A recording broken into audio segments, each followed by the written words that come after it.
এই নারী তোমার কণ্ঠের আওয়াজ জোরে হলে আল্লাহ নারাজ। জাহান্নামী নারী দুনিয়ায় চেনার উপায় যাদের কণ্ঠ জোরে হয়। আর নারী যদি জোরে আওয়াজ করার হুকুম পেত এদের আজান দেওয়া যায় যে হতো। ও গো নারী যদি জোরে আওয়াজ করার হুকুম পেত এদের আজান দেওয়া যায় যে হতো।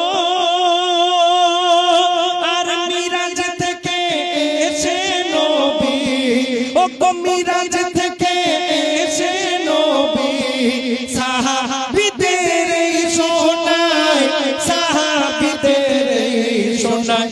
এই নারী তোমার কণ্ঠের আওয়াজ জোরে হলে আল্লাহ নারাজ।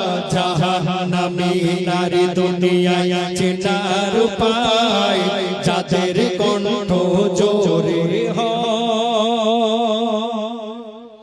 এই দুনিয়ার মধ্যে আমার আল্লাহ 1,24,000 কিংবা তারও বেশি নবী পাঠিয়েছেন। আমার থেকে বেশি যারা হাদিস কোরআন বেশি পড়ে, যারা আলেম মানুষ, তারা জানে আমার আল্লাহ এই দুনিয়ার মধ্যে 1,24,000 কিংবা তারও বেশি নবী পাঠিয়েছেন। এই এত নবীর মধ্যে কেউ কোনোদিন শুনেছেন একজন নবী অন্তত মেয়ে ছেলে হয়েছিল না? আমার আল্লাহ কোনো মেয়েকে নবুয়ত দেয়নি। যা নবী এসেছে সব পুরুষ ছিল তারা। কেন একজন নবীকে আল্লাহ নবুয়ত দেয়নি কেন? তার কারণ হলো, ওগো আল্লাহ দেখো লাখো লাখো নবী পাঠিয়েছিল, সবাই তারা পুরুষ ছিল, নবুয়ত যারা পেল। আর নারী যদি নবী হতো, ওগো নারী যদি নবী হতো পর্দা লঙ্ঘন হতো। ইসলাম প্রচারে উম্মতের দারে দারে নারীর কণ্ঠ ছড়িয়ে যেত। আর নারী যদি নবুয়ত পেত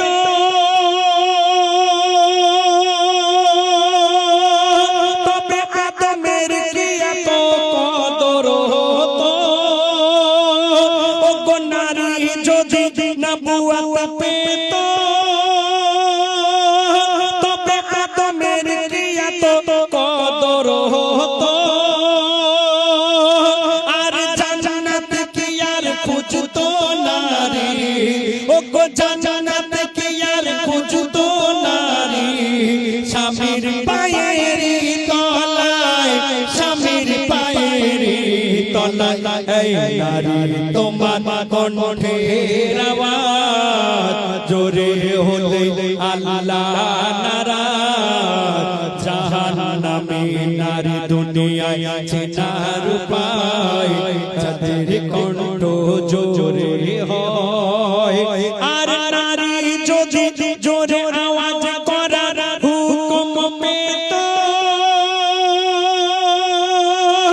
এদের আজান দেওয়া যায় যে হতো। আর মিরাজ থেকে এসে নবী সাহাবীদের শোনায়, সাহাবীদের শোনায়। এখানে এত মেয়ে আপনারা উপস্থিত হয়েছেন, এত মেয়ে আপনারা এখানে উপস্থিত হয়েছেন। আমার আল্লাহ মেয়েদের জন্য পুরস্কার রাখলেন, মেয়েদের জান্নাত সোজা। কিন্তু মেয়েদের সংখ্যা জাহান্নামে এত বেশি পড়ে আছে কেন? তার অনেকগুলো কারণের মধ্যে আমার লেখক লিখলেন, দেখবেন মেয়েরা দেখবেন একটু বয়সকালে গিয়ে আল্লাহর কাছে কান্নাকাটি করে, বলে ওগো আল্লাহ আমাকে জান্নাতে একটু জায়গা দিও, কারণ জাহান্নাম যে বড় খারাপ জায়গা। মেয়েরা কখন এই কথাটা মনে করে? ঠিক দেখবেন যখন একটু বয়স হয়ে যায়, নানি দাদি বয়স হয়ে যায়, মেয়েদের দেখবেন যখন কবরে এক পা খাটে এক পা, তখন মেয়েদের হুঁশ ফেরে, যে জান্নাত খুব ভালো জায়গা। আমি অনুরোধ করব মেয়েদেরকে, যদি আপনার মনে হয় যে জাহান্নাম খুব খারাপ জায়গা, জান্নাত দরকার, জান্নাত খুব ভালো জায়গা, এই জান্নাতকে যদি ভালো পেতে হয়, জান্নাত পাওয়ার জন্য আপনাকে স্বামীকে ভালোবাসতে হবে। কেন? অনেক মেয়েরা আছে দেখবেন স্বামীর সঙ্গে দুবেলায় ঝগড়া করে। আমি জানি ব্যাসপুরের দিকের মেয়েরা খুব ভালো, স্বামীকে খুব ভালোবাসে, কিন্তু আমাদের শালকিয়ার দিকে অনেকে আছে দেখবেন স্বামীর সঙ্গে ভালো ব্যবহার করে না।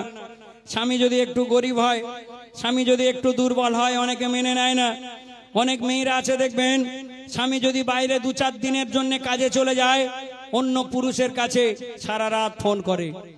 যে মেয়েরা আছে দেখবেন স্বামীর সঙ্গে খারাপ আচরণ করে, স্বামীর ক্ষমতার থেকে বেশি দাবি করে, স্বামীকে বলে এটা এনে দাও, ওটা এনে দাও, নানান রকম ভাবে স্বামীকে পেরেশান করে দেয়। আমার লেখক লিখলেন, একটা মেয়ের জন্য আমার আল্লাহ স্বামীকে কত গুরুত্বপূর্ণ করে পাঠালেন।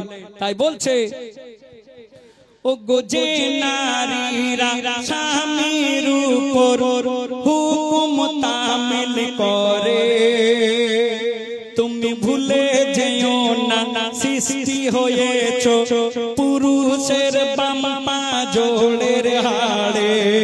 ও গো ভুলে যেও না তুমি সৃষ্টি হয়েছো পুরুষের বাম পা জোড়ের হাড়ে। আর শোনো নারী স্বামীর সেবা তুমি এত সম্মান পাবে, আর যার কারণে কাঠুরি আর বিবি সবার আগে জান্নাতে যাবে। ও গো যার কারণে কাঠুরি আর বিবি সবার আগে জান্নাতে যাবে। আর যত সেজদায় মাতা ঠোকো, আর আল্লাহ আল্লাহ যত ডাকো, আর জান্নাতের দরজায় আটকে যাবে। ও গো জান্নাতের দরজায় আটকে যাবে। স্বামী যদি নারাজ হয়, স্বামী যদি নারাজ হয়, নারী তোমার কণ্ঠের আওয়াজ জোরে হলে আল্লাহ নারাজ। জাহান্নামী নারী দুনিয়ায় আছে চার উপায়, যাদের কণ্ঠ জোরে হয়। আর নারী যদি